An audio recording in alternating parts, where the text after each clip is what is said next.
right, thank you so much, Melissa. Well, so hello everyone.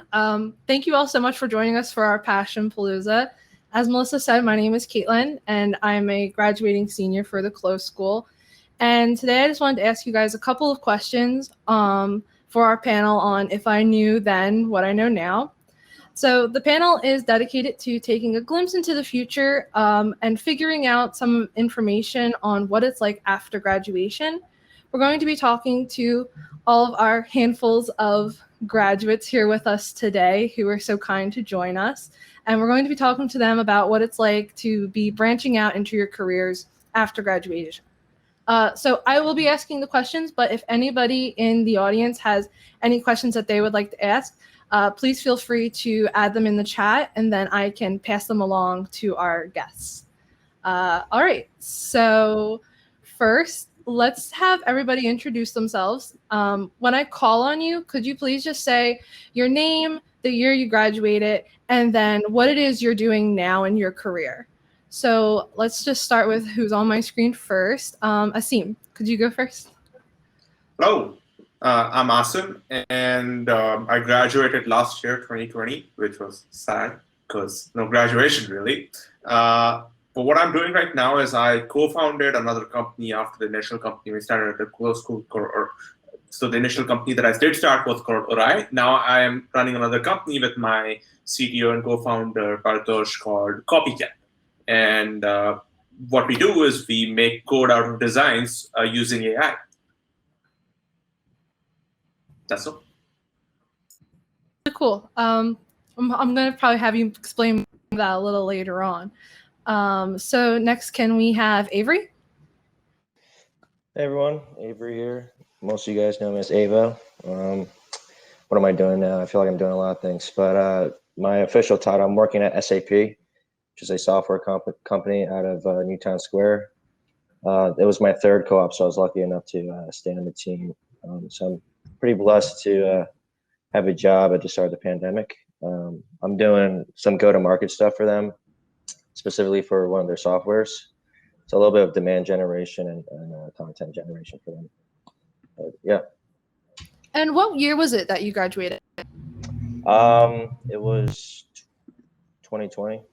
So I finished my classes in March. So like literally right at the beginning of the pandemic.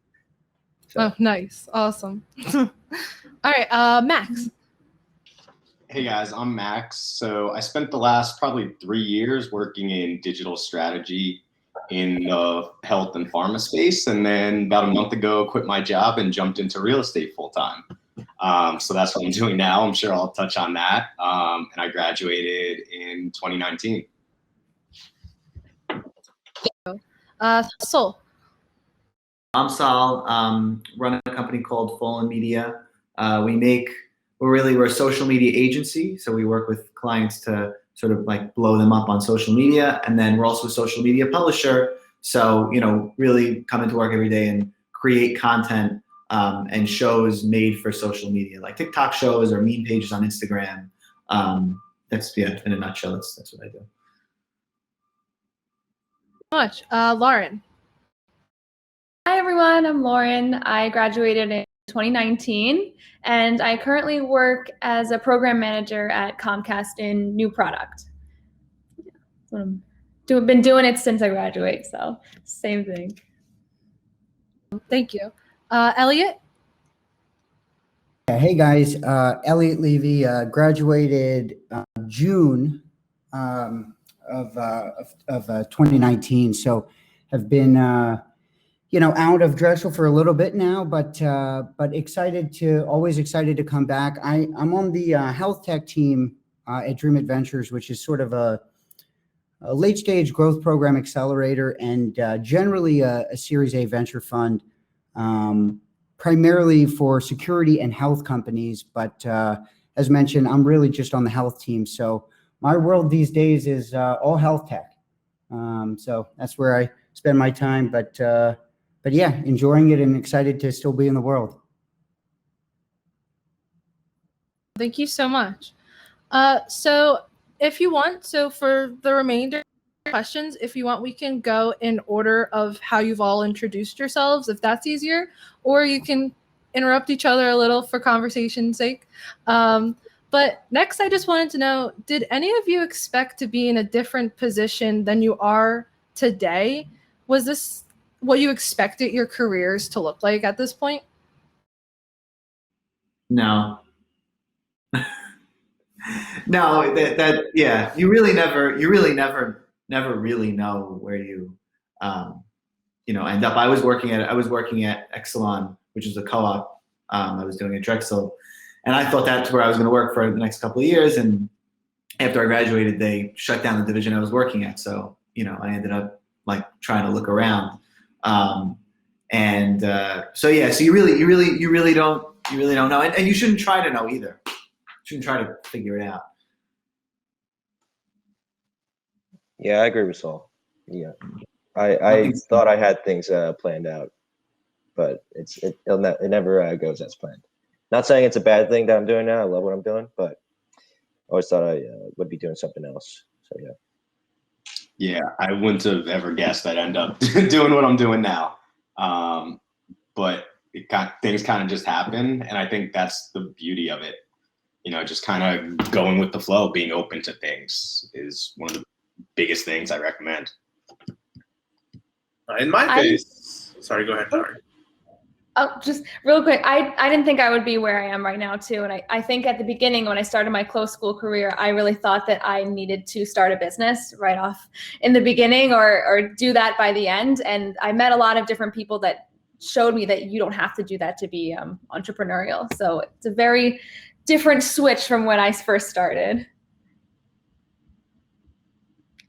Yeah, so I didn't expect it for sure. I definitely dreamed about it. So dreams do come true, I guess. So I'm here. So it's a bit tough during the pandemic, but what are you gonna do? Yeah, I think exactly. Yeah. I think knowing that you don't know is important. Like just recognizing that from everyone, like it's like that's an important thing, All right, well, thank you all. So as you all know, like here in the close school, we talk a lot about roadmaps and guiding ourselves to our destinations. Like as you all said, it wasn't anything you expected, but you are still reaching your dreams.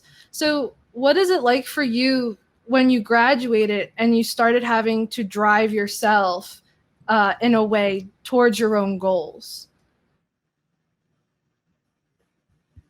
I'll jump in and start this one off. I think the whole idea of roadmaps is interesting because up until graduation, you have this very clear roadmap. And then the second you graduate,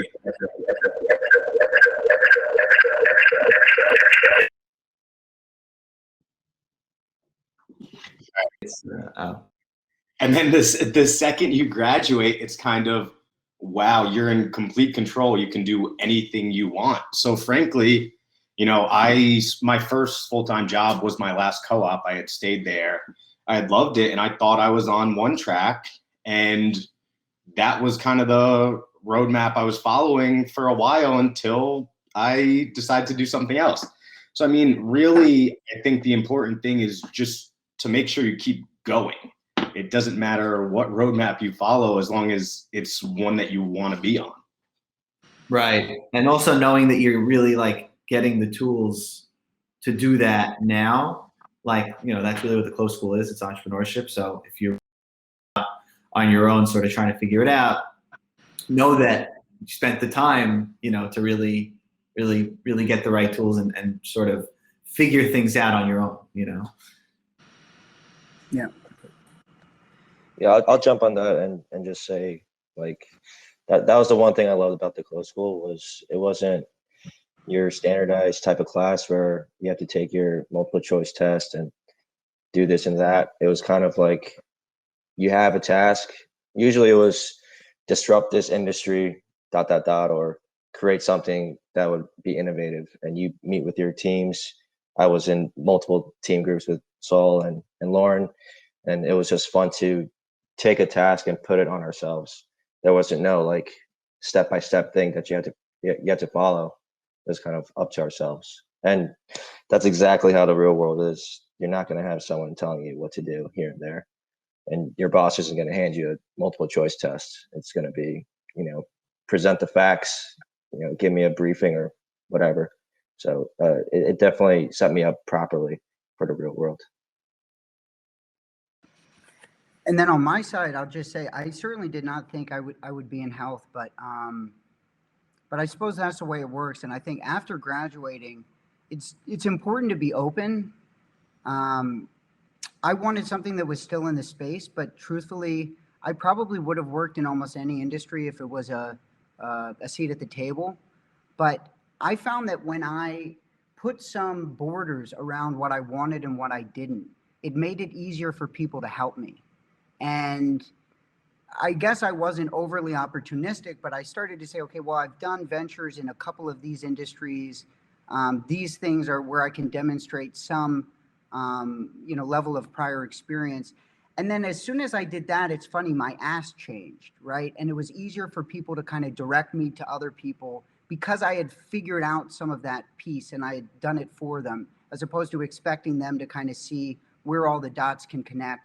But that's not something I had right after I graduated. Certainly a little bit more open-ended. And then as I went and started to hear feedback, just iterated as I went. But that was just one small piece of learning.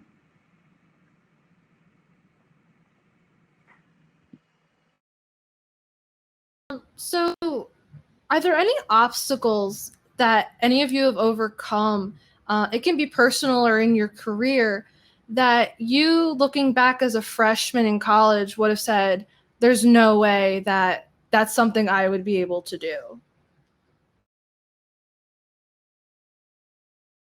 Way back, freshman year was a long time ago.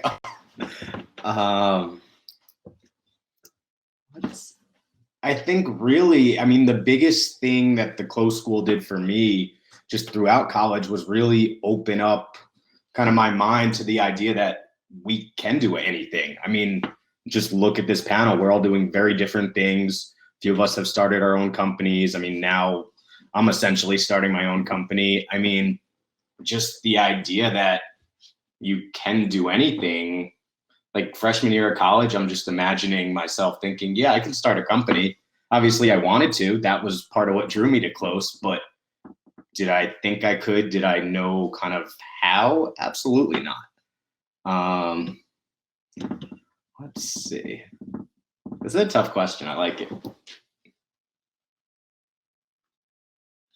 Could you repeat the question one more time?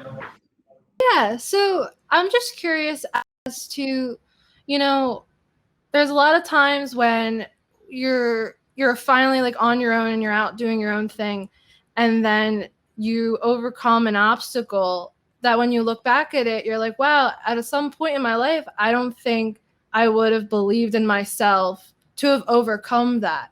So is there anything like that, like in your personal lives or your careers, that after graduation, you've seen that, wow, like I do have those abilities to overcome those obstacles?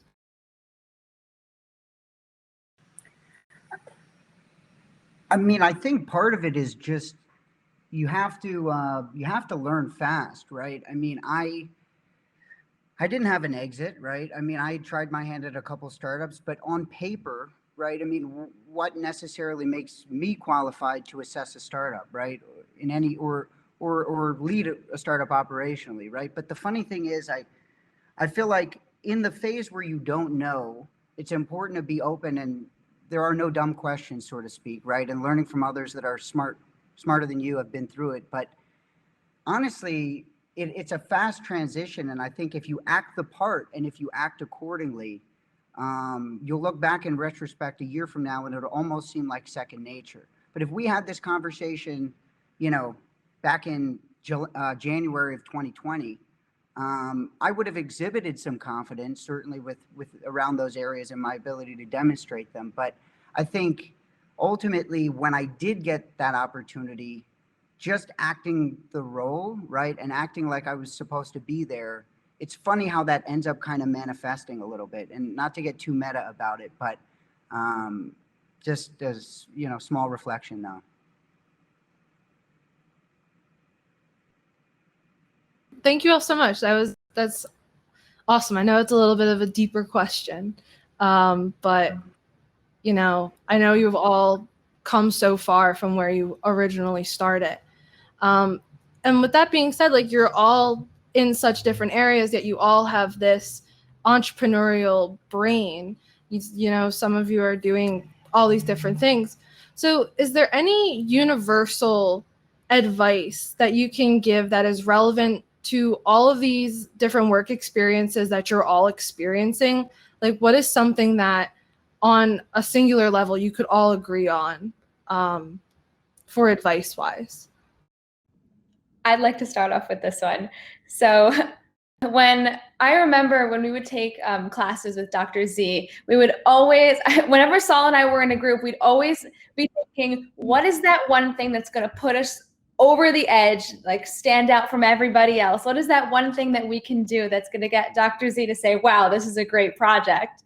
And that is something that I've definitely carried with me into my career also, because even just taking the moment to think of that one extra thing that's going to make everything you're doing stand out, or that one little innovation that you can change that's going to make yours look like the greatest or be the greatest, was something that we learned and we really carried with us, because it's just one little thing that you can think of in an entrepreneurial way that's going to set you apart from everybody else. Then why not do it? And that was something that I loved learning and loved experiencing in the close school. Those were great. Is Dr. Z in here? Maybe not. So my answer to that is really two parts, and then be a little cliche, but I would probably say, like, you know, don't settle. Really, you know, there's a lot of people that, you know, I was gonna settle. I was like, you know, after I left Exelon, I was on LinkedIn. I was looking around on LinkedIn, and really I wasn't getting anything. Like, no jobs, crazy. It was so weird. But I kept going. And eventually my business sort of just came together in a certain way. And looking back, I'm sort of happy, you know, it just didn't work out that way, and things sort of came together. You know, so really I would say one is don't settle. And then two, what I'm just generally learning now is work is, you know, and the close school kind of prepared me for this, but when you're running a company, you have to really deal with a lot of people, not from the side of like them getting work done, but really from the side of like personalities. I work with a lot of young people, and so getting their personalities right and not getting, you know, people not clashing and working day to day, every single day with the same people. So you have to sort of learn how to maneuver and, you know, put people in the right place to sort of get the best result. That's like more of a practical advice, at least for now, that I'm learning. For me, it was really that an entrepreneur's fundamental skill is not learning, not growing, not pitching, not all of this, but somewhere really in the middle. It's about how well they can translate what they've learned into their execution and how consistently they can do it. Execution is everything. Talk's cheap. And I learned that the hard way. I used to, like, you know, dive into a lot of things, read a bunch of things, take a bunch of courses. But at the end of the day, you got to be competent at what you do. And it's hard to get to a level of competence wherein you can compete with the world in many things. You can get by, but you got to keep at it. You got to keep executing. You can't stop. And I think the close school did a great job in giving many opportunities to just pick up what you had in the classroom and just go at it with another venture or a friend, or, you know, just by yourself, right, in a project or in a homework. So you got to bridge that gap between what you learn and how you're delivering it.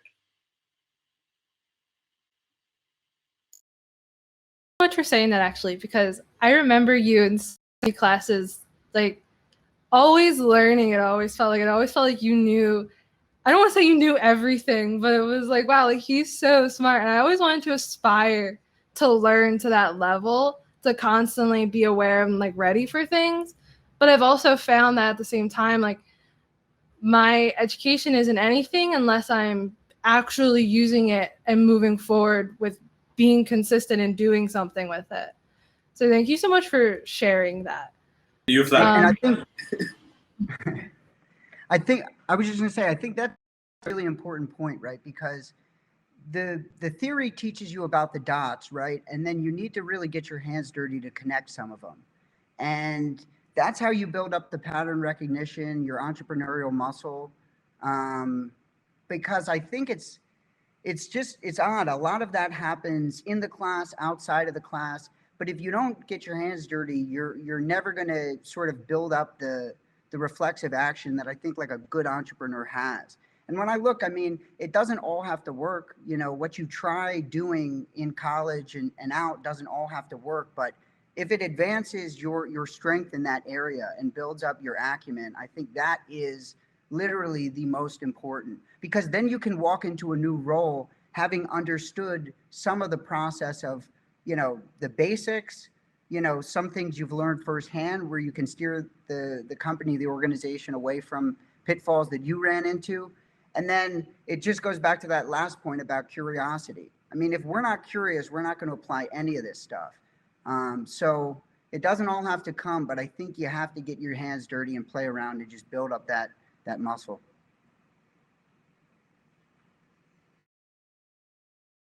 So much. So on that note, are there any skills that you wish you had learned while in college that would have been helpful to you post-graduation and in your work experience? Or is there anything like you're seeing now you wish you would have learned?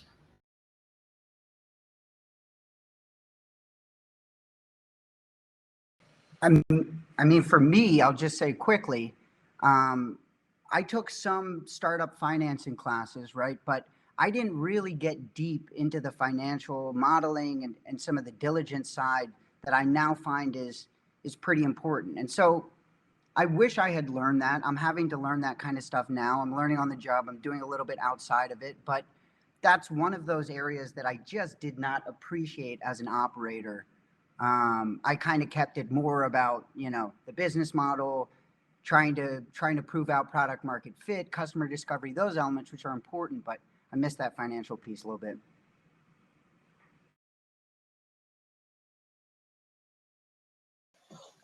Yeah, I'll jump in here. I think most of the learning is done at the office or in real time. At least it is for me. I mean, we have great professors at the close school that teach you the fundamentals and basics, but to really apply that, you have to really, you know, be amongst the colleagues and the other entrepreneurs and make mistakes, constantly fail. Like you have to welcome failure and definitely expect it.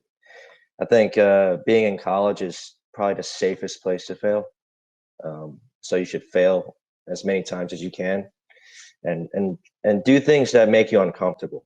You know, at least for me, when I was a freshman, I thought I had it all planned out. I was going to work in the family business. Clearly, that's not the case because my family doesn't own SAP. So, but you know, just dip your toes in many things and don't try to, you know, set up your future as, you know, this is how it's going to happen. It's never going to happen that way. So fail as many times as you can, and definitely do it now. Whoever's watching, now's the time to do it.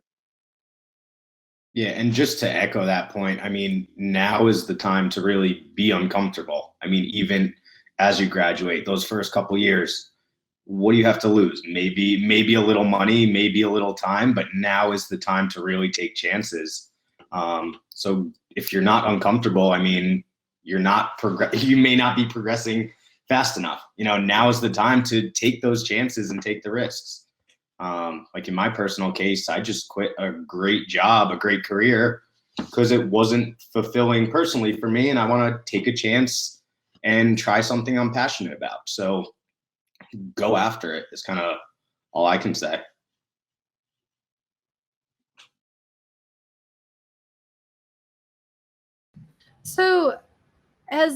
So when you think about your close school educations now, what is there particularly that comes to your mind that you're like, wow, I am so happy that is something I learned because it's helped me advance in my career?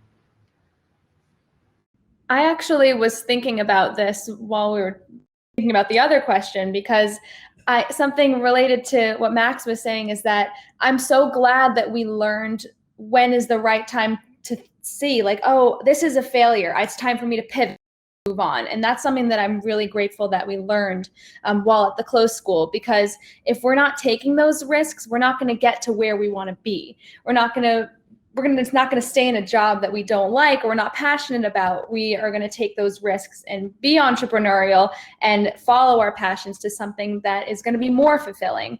And that I learned in Ready, Set, Fail. I learned in a bunch of other classes that I took at Close. And it's a really valuable thing to even just be told that it's okay to do that. And that I love that we learned that.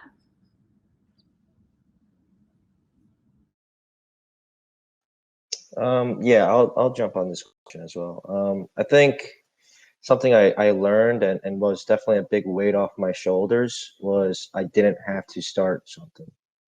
Going into close school, it's a lot of pressure because there isn't a lot of set in stone things that you again, like your typical like biology major or engineering, you have to hit the books and take these tests, and if you do well, you'll get your you'll become an engineer, so on and so forth. But at the close school, it's very open and creative, and there's always kind of this mentality that you have to have your own startup, which is not always the case. And it was nice to have that as at ease when I was going in.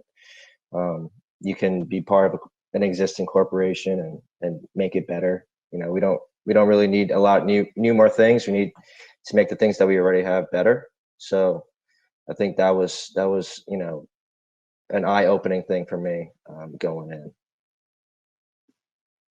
I think going off of Lauren's answer to another question, which was, when we used to go to Dr. Z's class and like try to do the best job we could do, like try to get an edge and do something different and sort of better. And I think that applied to a lot of classes at the close school. And I think that applies to life. Like if you go the extra mile, people will notice. Like people take it to account, and it can just take you like, really, really far.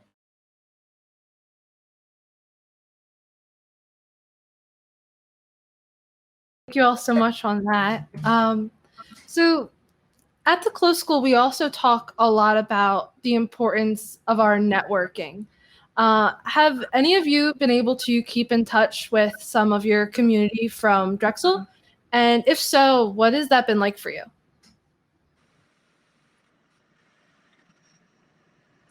I mean, not 100% as I would like it to be. It's a little difficult because of the pandemic. But I was part of Greek life when I went to Drexel, so I do keep in touch with my friends from Greek life. I talked to Suos, who some of you guys know, is also part of the closed school. So I try to keep in touch with some of the closed guys, which is much easier, I feel like, because already going in as a freshman, it felt like family, like right away. It was easy with the living community. I'm not sure if they're still doing that now, but we all lived on the same floor freshman year, so you can only imagine like new freshman entrepreneurs living on the same floor, talking about ideas until like 3 a.m. in the morning. So it was quite a fun time and made a lot of memories that way. So yeah. But I think the connection is strong, right? I mean, anybody here can send me a message, and I assume I could do the same, and we probably would just jump on the phone, right, and chat a little bit. And it's natural. You end up talking to some folks a little bit more, just depending on shared interest or alignment. But one small point on networking, because I found it challenging to kind of do this. I started this role more or less in the virtual world, right? And one of the things I found is I started actually doing either bi-monthly or quarterly calls with about, it sounds crazy, but about 20 to 40 folks that are aligned with where I'm at, right? What I want to be doing. But the thing is, the regular structure is a really nice mechanism to build the relationship. And I've always wondered, it's like, how do you go from a LinkedIn connection to more of a deeper connection and actually get to know somebody and start talking about non-business related things? And so the regularity of that format enables it. And honestly, it's a process I probably started 7 months back, but that has just been really nice, and moments of levity. So at this point, it's like it's something ongoing, but I just didn't put any structure around it. I let it happen organically, and as a result, you lose touch with people. You don't talk for a year, 2 years. You don't stay top of mind. So that was just something small I did, but honestly, has made a world of difference. Yeah, I have the same system as Elliot. I have like a list of people I've got to touch base with at least once a month. No matter what, it's like, hey, gotta say hello. I know this is the pandemic, but otherwise I'm gonna lose touch because it was all about the spaces. After college, it's all about the people and how you make sure you get in touch with them. Might seem a little bit robotic at first, but I realized that if I'd done the same thing at school, I'd have a lot of people I'd still be keeping in touch with, which I still can. I'm sure like you can pick up the phone and be like, hey, what's up? How's life going? But you miss opportunities. You miss opportunities to help or be helped if you don't do that. So I started doing that, and it's been great since, I don't know, I think started July last year, because I realized this pandemic ain't going away anytime soon. And yeah.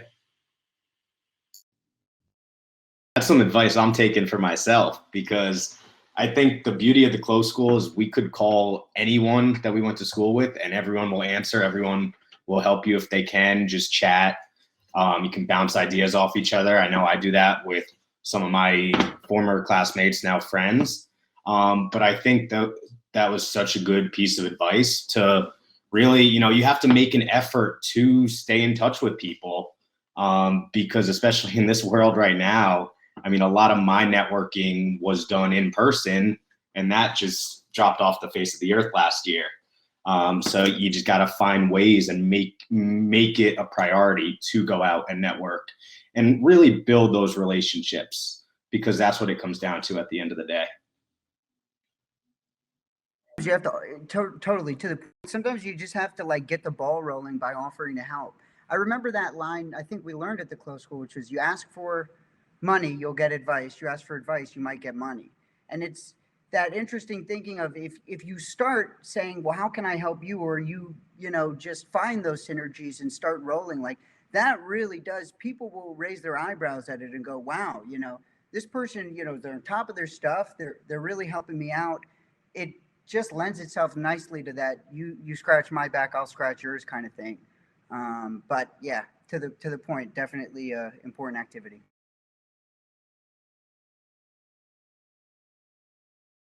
For those of you who have started like a list of people that you're always reaching out to, do you ever feel a little like awkward reaching out to them? Or when you first started, I know some of you mentioned that you did, but what are some ways that you kind of step out of your comfort zone when it does come to reaching out and not knowing exactly what to say?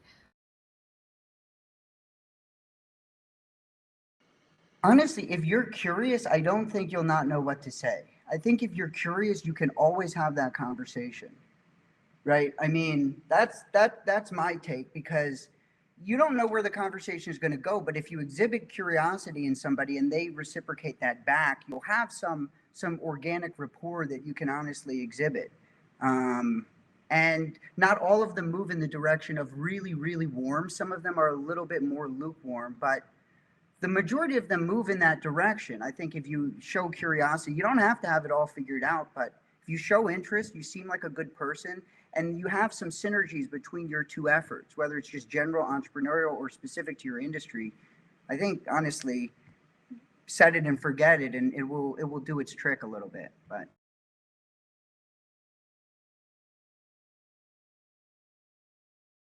all right, well, thank you so much for that advice. Now, what are some ways that some of you have been keeping in touch with the world? So I know that we learned like a big part of networking.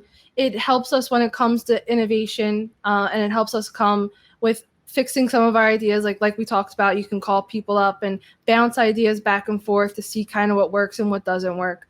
So what are some ways that you all like to keep yourselves fresh in the mind with knowing what's going on around you in the entrepreneurial community, and in terms of innovation?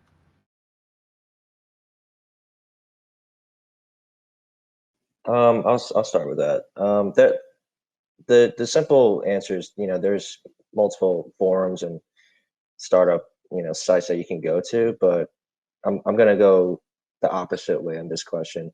Sometimes it's best to just unplug and just, especially now, like I work from home because the office is closed, so I'm always on my monitor more times than I would be when I go into the office. So it's always nice to just shut it all off, turn your phone off and just unplug from everything, whether it's 5 minutes or an hour a day. Sometimes even just take a full day to do it. Step outside and like meet up with your friends. You don't always need to be there. There's just so much information out there that it clogs the mental, which puts a blockage of your innovation.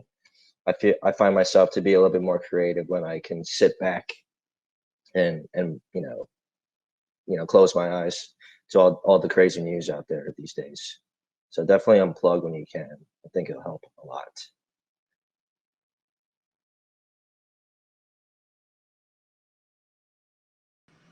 Have any of you ever sought out any career mentoring at all? Many times.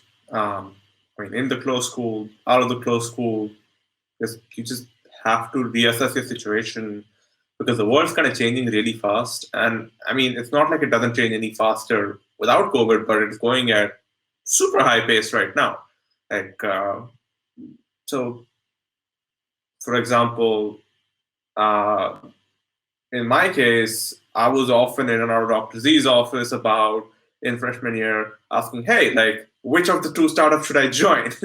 Because the circumstances between Boost Linguistics and Ori, which I ended up joining eventually, kept changing so much back and forth, that there was no clear answer. It was like, take your pick. Who do you like? I'm like, that's not a great answer. So every time we went through this, and eventually Dr. Z said, you know yourself, you know your options. It's kind of like more often than not, I went into these conversations with mentors, and that's more often than not being career advice for me. Formally speaking, I'm not really talked to a career coach per se. But yeah, I'm sure other people have similar experiences.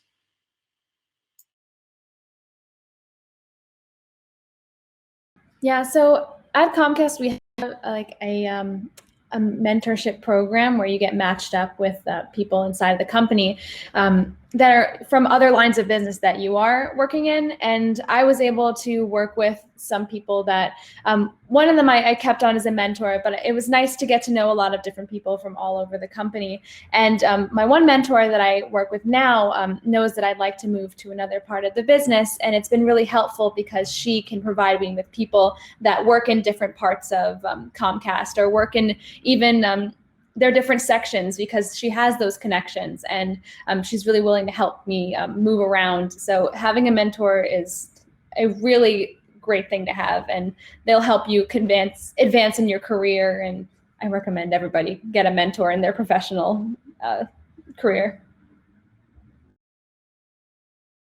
Yeah, I mean, I would completely agree with that, especially me diving into a completely new industry. I mean, I already have a couple mentors that I talk to, probably too much right now, but that's another conversation.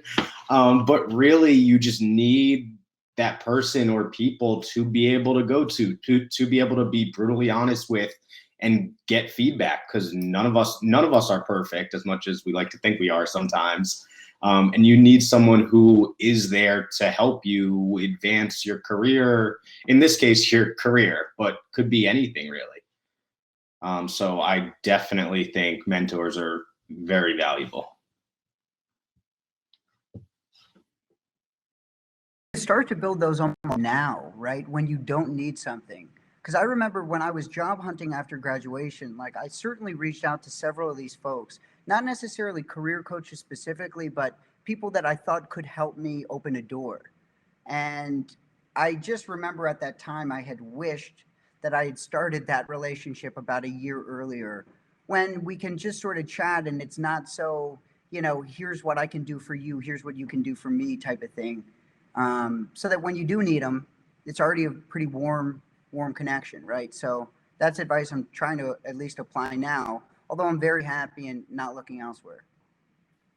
Oh yeah, absolutely. I mean, being in college is the easiest intro to any person. You can send someone a message, an email, you can call them, hey, I like what you're doing, I'm interested in it, I want to get into it. Look for people in positions you want to be in the next 2-3 years and just reach out. Even if it's just some advice that one time over coffee, that's great, but it could turn into something much more. So now is kind of the prime time to reach out to some of these people. The emails work. They definitely work, especially when you're young and in college and you're looking for advice on certain things. Like that's, people that are older and more established, they sort of they love that stuff. They want to give back, so you give them a reason to. Don't be afraid to just, anybody you want to talk to, just reach out to them. Saul, what kind of subject line do you use when you're doing a cold email reach out? Lately, the one that's been working is the subject line is total shot in the dark. And then you write an email and you sort of compliment them a couple of times. And then you ask what you want to ask for. And then you end the email saying, P.S., you don't have to answer this email if you don't want to, but it would blow my mind if you did. And then at that point, they're like, oh my God, maybe I should answer this. Nice. And in general, I would lean on the side of maybe keeping that email a little shorter rather than longer. Because I think giving people time back is what nobody has these days. And everybody's getting bombarded. And you see a message and you go, okay, what does this person want? And you can't get to it often right away. But little things like that, I would probably read Saul's email, see that PS and smile a little bit, right? And that's, again, so... But you guys should be used to this, right? Trying to evangelize startups. I mean, you're shaking hands, kissing babies, meeting who you can. So you should be, somewhat open to the notion of doing the same for your career.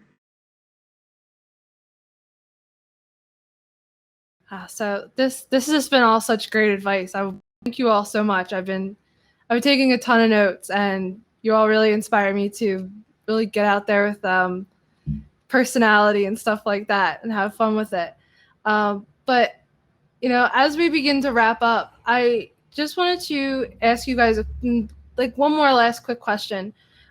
Before this interview, I took some time to ask a couple people that I've known that have graduated.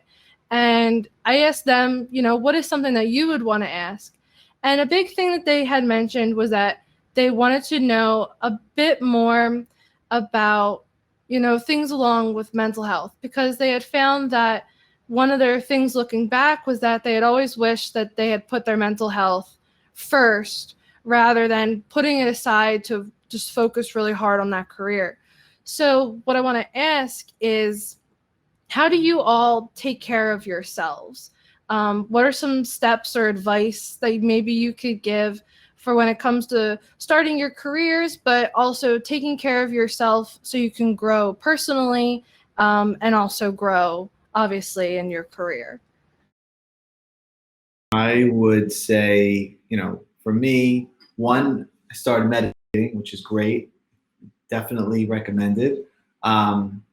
So that's on one side. And then I think also, when you're an entrepreneur, and I don't know if this is right or wrong, but you read all these things about Elon Musk sleeping in the factory and, he gets 1 hour of sleep a night or, something like that.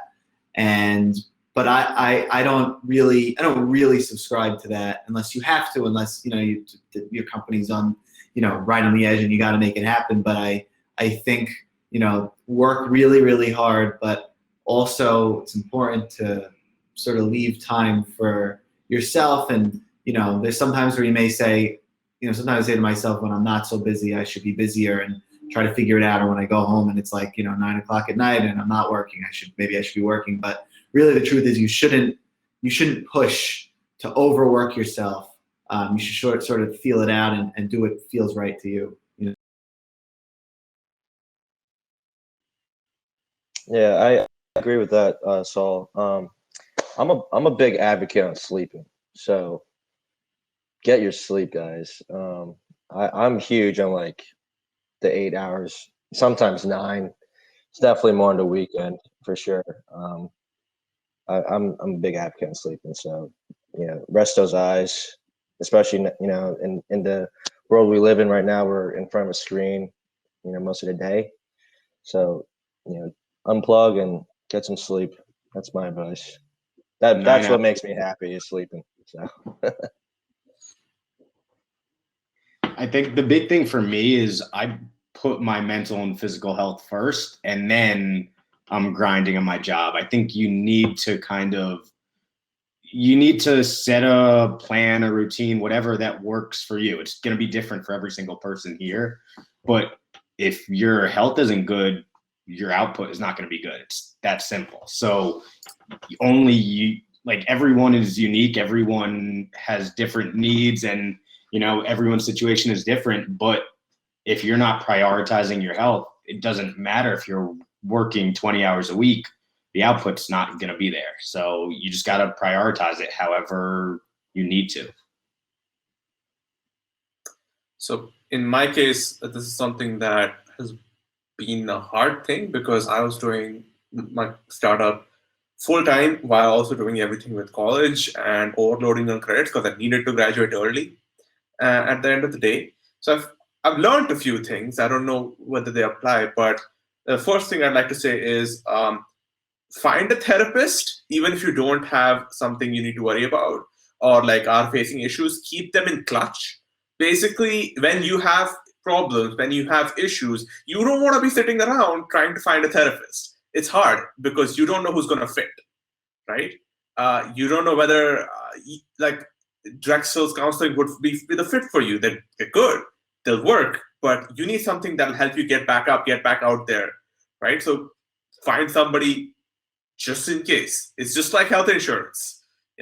Your mental health is just as important. You know that you've got health insurance. You know you this is your provider network.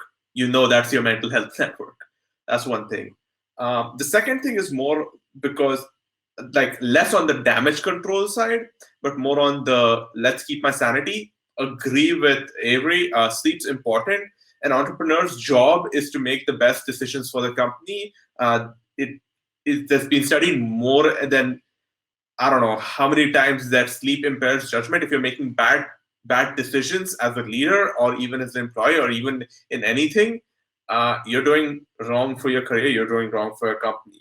That being said, decision making is also influenced by how you're doing other things in your life. So what I tend to do is I have 5 things, one of 5 things which I do every single day. One of them is maintaining my relationships. Talk to somebody who's in your friend group, your friend circle, your girlfriend, your parents, somebody at least, because I went weeks without talking to any of those people. And it doesn't work out when you're on the grind. Make sure you do something for your physical health. Like do your usual brush, shower, eat your food kind of stuff, but make sure you also do, 5 push-ups. Have a recreation or a hobby, even if it's like playing a mobile game, do one of those. Of course, work. And lastly, do something nice for yourself, right? Do something that you find nice. I like just these 5 things, keeping in mind, no matter like these 5 categories, kept my sanity throughout this whole thing. It was something my therapist recommended, and it's something that keeps your sanity, really. So those are a few tangible things which I've understood. I don't know if there's anything which I can say is generalizable. Everybody, as Max mentioned, has their own needs. You got to figure out what your needs are and make sure that sometimes that even though you have to ignore them, you're not doing so for a sustained period, because it can happen, because passion can drive you to do dumb shit. Excuse my language. But yeah. To that point, right? Sorry, go ahead, Max. Oh, no, go ahead. I was just gonna jump back in and say, I was listening as we're talking, and like getting 9 hours of sleep, doing all these things, we make it sound like, oh yeah, it's easy. There's plenty of time in the day.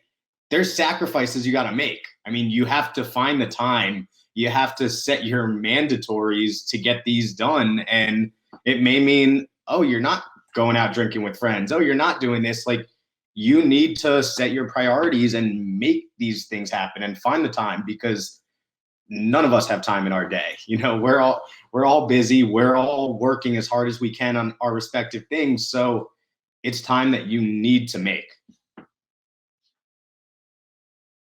Yeah, no, I agree with everything. I remember being on I think a similar event with Lauren, and we got asked the same question. And I think the advice was similar, right? It's like, don't take that like totally hardworking, you've got to sacrifice everything, put in 24 hours a day narrative about an entrepreneur. And I think there are times where you can grind, and just given the profession and the trade, you'll probably have to grind harder than the usual person, but you can't do it to the extent that you lose out on other experience in life, particularly at this stage when it's critical to get elements of the college experience, or, you know, into your 30s or earlier when you have a family, right? I mean, I think you just don't want to grind and work to the extent that when you're successful, you don't have anyone around you to celebrate it with. And that does take time. And I think that a lot of us are probably wired to just push, keep trying to drive the business. But it's hard. I'm still working on that work-life balance, and still trying to find those time for those other activities. So. And to work Like, on go ahead, Lauren. Oh, sorry. I totally agree. And I think it's very important to learn to be kind to yourself, because something that I've felt is just like, I'm not doing enough, or I'm relaxing and watching Netflix and I'm angry at myself for not doing something that could be like spending my time in a better way. And I've learned to just stop and say, no, you know what, you deserve this break. You worked really hard. And even though you have time now that you could be working on something else, you have to be kind to yourself and show yourself, as if you're talking to like your best friend or your sister or something, that you can take that time to yourself, to take care of yourself, that you do deserve it, even if you're using the time for yourself. Very true. We have to wrap it up here, but one last thing. I think we need to add a sixth thing to Asim's list, and that is to laugh and have fun. I was listening to a study where they said that people stop laughing in their early 20s when they enter into their professional careers, and they don't start again until their 70s. So be silly, have fun, makes a difference. I want to thank you all for being here. Caitlin, you did a fabulous job